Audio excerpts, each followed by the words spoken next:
ചൂട് കാലത്ത് കുഞ്ഞിനെ എങ്ങനെ സുരക്ഷിതമായി പരിപാലിക്കാം? ഇത് ഓരോ അച്ഛനും അമ്മയും അറിയേണ്ട പ്രധാന കാരണമാണ്. ചൂട് കൂടുമ്പോൾ കുഞ്ഞുങ്ങൾക്ക് വളരെ പെട്ടെന്ന് ഡീഹൈഡ്രേഷൻ ഉണ്ടാകാൻ സാധ്യതയുണ്ട്. അതുകൊണ്ട് അമ്മമ്മ ബ്രസ്റ്റ് ഫീഡ് ചെയ്യുന്നുണ്ടെങ്കിൽ കൂടുതൽ തവണ ഫീഡ് നൽകണം.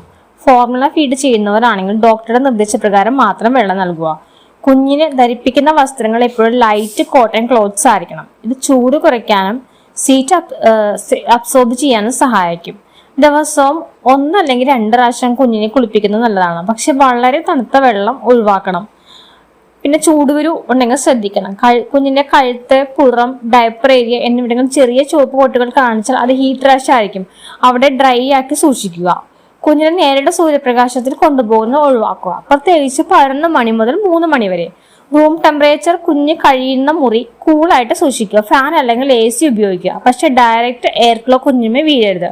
ഓർമ്മിക്കുക, ചെറിയ കാര്യങ്ങൾ ശ്രദ്ധിച്ചാൽ നമ്മുടെ കുഞ്ഞിനെ ഈ ചൂട് കാലത്തും സുരക്ഷിതവും സന്തോഷമായിട്ട് സൂക്ഷിക്കാം.